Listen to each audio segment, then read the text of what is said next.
Hello everyone, welcome to Homeschool Autism Life. My name is Jamie. Today's video I wanted to share about the dreaded going out period when you have a special needs child or with all of your children, especially when they're young. It can be running errands and doing outings, and trips can be such a struggle. If you have special needs, that gets amplified a couple of levels. So I wanted to share some of the things that I do to help make it a more enjoyable experience for everyone.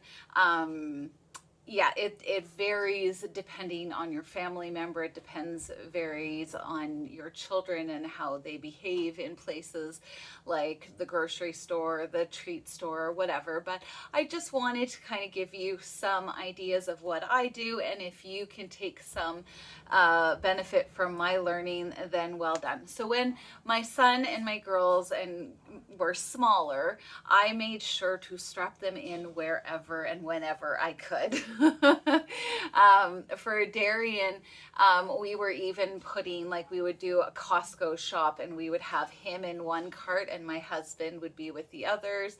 And the girls would just follow along because they were more willing to. Sienna, I think, would go in the front little seat area. Inara might have for a while too, until her little legs wouldn't go in, like they would be ill. But we did that for as long as humanly possible, making sure we brought snacks, made sure we brought little, their favorite toys or whatever. We did whatever we could to keep them contained. And for Darian, I think he was about 9 or 10 before we got to the place where we're like, okay, fine. he doesn't fit anymore. But then that caused all sorts of new issues and avenues because he was an eloper when he was a kid, only a handful of times, but a handful of times is all that you need as a parent to go, I didn't enjoy this. So one of the big things has been we would sometimes have backpacks, and I know depending on who you are that could be considered inhumane. I always spoke to those people with love and said, at this particular point in time, I would rather my son be safe and leathered or tethered to me than be hit by a car or get lost at the mall or whatever the case may be. The zoo, all sorts of things. I had so many different things. There's a couple of videos I might try and remember if I remember. If I don't, feel free to say, where's that link? But one of the things that I did was I put a label on the back of his shirt and made sure he didn't know that I had done it. It was all done the night before, and then I slowly kind of put him into it without him recognizing that it was there. But it just had all the information that if we were going somewhere, yeah, there was that. I would still probably do that for him now, because he still will not answer what's your name, what's your parents' names, anything like that. And so I probably would still do that now if I was concerned we were going to a place with lots of people. The things that I want to share for right now. So my son is 15 years old. He has autism, and again, the process of going out is big. So one of the major things that we do is we appeal to his stomach. We say, Darian, would you like to go to the Dollarama? And that will be an absolutely yes, we will go. He will get dressed by himself because he knows that that's the ultimate goal. I do not bring up anything else that we are planning on doing, any of the other errands that we are going to do. We don't do any of that until after. So he's dressed and we're like, okay, so Darian, I need you to know that we are going to go to the mail, we're going to go to the library, or we're going to stop. And he's gotten so good at that now that we were able to even add in one more pit stop. He stayed with his sister outside, like things that we've worked on for so long. But his other sister is at an age where she needs to study for her driver's, so we picked up that book in another store, and it was so great to see him actually do that process. I was very happy about that. So the big thing that I needed to discuss with him was, we're going to do this, and then this, and then this, and then the Dollarama. So though he has an idea of how many stops before we get to his preferred item, and then there's all sorts of things that can intermix with that. It could be his mood. Today he was in a fantastic mood, so we had no issues, no problems whatsoever. Other times he has something in his mind that he can't articulate, he can't tell me, and so that's where you're exercising a lot of patience. But my girls are at an age where they can help corral their brother, but also I also have to be the one to go, okay, give him patience, like, because now they're like, oh my goodness, or he's doing this now, and I have to say, yeah, that's okay, it's not typical behavior, but no one is going to be hurt by this, and that's okay. So it's so funny how much time I feel like I am teaching them also how to respond to their brother now that they are more aware of other people's view. Cattle disease. Other looks and judgments and all of that kind of stuff, and teaching them how this is how you respond.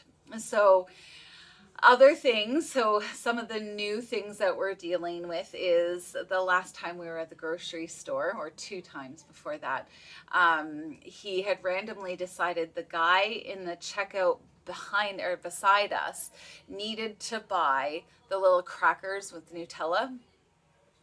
I don't know, Darian saw something in him that said he absolutely needed that. And so then, because the cashier is standing right beside us, Darian had to like invade her personal space and then put it on the whatever that's called, the belt, put that right there on his thing, and I'm busy trying to deal with the groceries that we got already while managing him, while bagging, because they don't bag anymore, and paying and all of that. And I hear from behind me, I don't want that, this gentleman. And so again, it's, whatever, it's $2. It's not the end of the world if he, and in fact, ended up paying for it. But that's a behavior that I need to manage on top of all the other stuff, and help him navigate. So I've been talking to him quite regularly about, no, we don't give anybody else, because they might not want it. They might not, need that. And you might think that they do, but they don't. And so you just give mommy stuff. So that day, I think he wanted to get something for daddy. He wanted to get something for mommy. He wanted, by the time he gets all of his stuff, and for everybody else, it's a huge bill. Grocery prices are insane.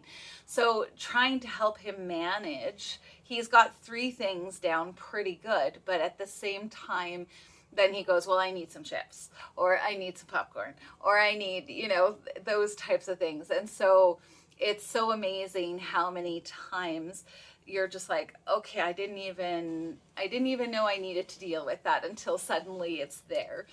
So again, it's the encouragement that I'm trying. I don't know if I'm articulating very well, but the encouragement I wanted to share with you is, if you're going through this stuff, you're not alone. You're not alone. And I find a lot of verbal communication with people, just saying it like it is. Today I had to, in the Dollarama, share with 2 20-ish girls that my son is autistic and he doesn't have an awareness of personal space, the bubble of personal space. He looks at me and goes, I didn't hit them. I didn't bump them. So no problem, right? So it's one of those things where I have learned how to just articulate to them. And 97% 6-7%, the person goes, oh, no problem, oh, no worries, you're fine, or whatever. And that's always lovely because it obviously takes down like the frowning. And it just helps him feel more comfortable because there's no one there that's, going, oh, why is this child bumping into me, or whatever the case may be. So I think the way I talk to him in public as well is very helpful for the person who's very aware. The one who's like, okay, she's not talking to him like she would a normal 15-year-old. So I'm saying, Darian, come over here, let's make sure there's room. Or, oh, look at that, look what you found. Or, because those are the things that he's wanting for me to react to. He's like, look. And so my reaction to him showing me something is very clear to him, and he goes, oh, okay, we're good. But like I said, if you are a person who's aware, that's not how you usually talk to a 15-year-old boy, right? So those types of things are helpful, but when it comes down to the absolutely, I need to articulate this to somebody who's less aware, or somebody who I just go, oh, he's not aware of the personal space, the personal bubble, then I can articulate that. Or the fella behind me who was mad that my son was giving him something he didn't want. I don't think I actually ended up saying that because I was dealing with so many other things all at once. And I go, oh, don't do that, you silly boy. And I reached and took it back and put it on the shelf. And I said, what else do you want? What do you want mommy to have? Or whatever the case may be. And like I said, 90% of the people in the world will look at him and say, okay, he must be special needs. There are times for the 10% who are impatient or virtually angry all the time, or whatever the case may be. That's when I always wish I could like put a banner on the back of his clothes that says, I'm autistic, please have patience, or whatever. But like I said, it's one of those things that we as special needs parents deals with all the time. And it's not fun. Like, let's just lay it out flat, be honest. Going out and doing these errands and these trips is not fun, but it's needed because he's getting to be 15 years old and he knows where everything is. So I'm in no way, shape, or form saying that you need to do this because they need to figure out where everything is. But at the same time, it's very, very helpful because then he's not traumatized because he's lost or whatever. Thankfully, we live in a very, very small town. That was by design, by choice. But definitely one of the things that I love about our small town in rural Alberta is that he knows where everything is, including the hospital, including the police station. I don't know if he would ever go to those places, but we don't need to add him getting hurt and being lost added to whatever trauma he is dealt with. And then, like I said, a big thing that will happen as he gets older, if he ever is able to leave the house without us, which at this point isn't going to happen, but if and when it ever does, Darian will be getting a file at the police station where I will be like, this is our son, this is the picture of him, this is what he has. He will not answer to his name, he will not answer his parents' names. He will say words to you, especially if he's unhappy. But please do not taser this child, and please, and then I will probably put on there that in his back pocket he has a card. And one of the things that I will be doing with him is teaching him to hand that if people are angry with him. So it's amazing how much you have to think about and plan ahead and whatever. And I've already been mulling those things over. And when I get to that place, I will share it here with you. But it's one of those things where the outing might not be fun. It usually isn't. but it needs to be done. It helps them understand where their groceries come from, where their pain medication comes from, or their Band-Aids, or whatever the case may be, their toys even, their treats. All of those things are really good for them to know, and they learn that just by going to those places and seeing what mommy and daddy buy in the store, right? So even the grocery store, I think if I had a list for Darian and I said, because I've done it enough times with him, and I just said, okay, go get bananas, he would probably do that. And then as he gets older, and let's say he can do it by himself, then I can stand back at a distance and watch him go through the list and grab whatever we need. And he knows that grocery store inside and out. So those are the things that I am instilling now while he's 15 and still directly under my care, which he probably will be for a long time. But I want him to have a certain amount of autonomy. And then the other stuff that I've been talking about, as far as like personal space and all of that, comes as we deal with things one at a time, slowly and surely. So this and then that and then that and then that is hugely helpful, because it takes the surprise out of where we're going, what we're doing, and why. Hugely helpful for our kids generally.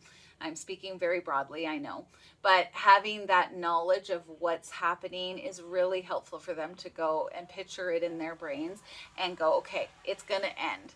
And to be perfectly honest, the end of the trip happened and he is already in his jammies. So it's so funny how it's very, very, like, he's got his routine, and the routine is very helpful for us as parents to go, okay, this is how I'm going to deal with it. This is how I'm not. This is how I'm going to help my child. This is how I'm not. So I hope that this video was helpful. I went a little bit rambling on what I'm going to do when he's older, but I hope that's a helpful thought, suggestion, or stuff that you can think about as well, given whatever age your child is. But it's definitely one of the things that's really heavy on my heart, is going, how do I prevent some of the things I see on the news from happening to my son? So thank you so much for taking the time to watch this. Have a wonderful, wonderful week, and we'll talk to you next week. Bye-bye.